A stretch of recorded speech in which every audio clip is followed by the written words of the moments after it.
வணக்கம் நண்பர்களே. இன்றைக்கி ஒரு அருமையான கதையை பார்க்க போகிறோம். ஒரு அழகான நாடு. அந்த நாட்டில் ஒரு ராஜா இருக்கார். அந்த ராஜாவுக்கு ஒரு பேரழகான ஒரு பெண் இருக்காங்க.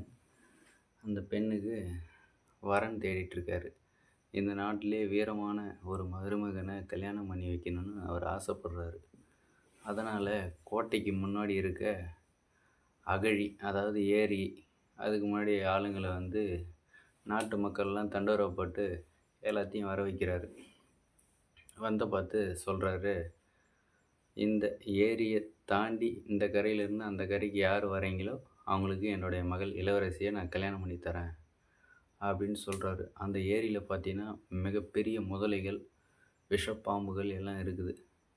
இதை கடந்து வரவங்களுக்கு தான் தன்னுடைய மகளான இளவரசியை தரேன்னு சொன்னதும் ஒரு சிலர், ஐயோ எப்பா, இந்த ஏரியில் இறங்கி நம்ம உயிரை வர்றதை விட உள்ளூர்லேயே ஒரு சுமாரான பொண்ணு கல்யாணம் பண்ணிக்கலாம் அப்படின்னு சொல்லிட்டு எல்லோரும் அமைதியாக இருக்கானுங்க. திடீர்னு பார்த்தோன்னா அந்த நேரம் பார்த்து ஒருத்தன் உள்ளே குதித்து முதலையெல்லாம் சேஸ் பண்ணிவிட்டு அந்த கரையில் ஏறுறான். ராஜா ஆச்சரியத்தோட மேலே வீரமான மருமகன் கிடச்சிட்டான் அப்படின்னு சொல்லிட்டு கையை கொடுத்து தூக்கி அவன் கையில் இளவரசியை கையில் பிடிச்சி கொடுக்குறாரு. அவன் சந்தோஷத்தோட அந்த இளவரசியை ஏற்றுக்கிட்டு, ராஜா, இதுக்கு முன்னாடி நான் ஒரு கோரிக்கை விடுக்கிறேன், என்னை யார் தள்ளி விட்டதுன்னு தெரியல அப்படின்னு சொல்கிறான். இது அந்த காலம்.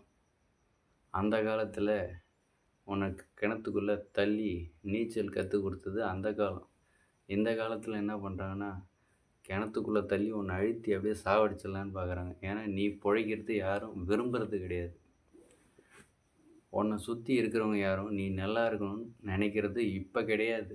அது அந்த காலத்தில் தான் நீ பிழைக்கணும்னு நினைக்கிறாங்க. இந்த காலத்தில் உன் கூட இருக்கிறவங்களே உன்னை அழிக்கணும்னு தான் நினைக்கிறாங்க. அதனால் நீங்களே கிணத்துல குதிங்க, நீங்களே கரையை எட்டி வாழ்க்கையில் முன்னேறிக்குவோங்க. இதுதான் நான் சொல்ல வர கருத்து.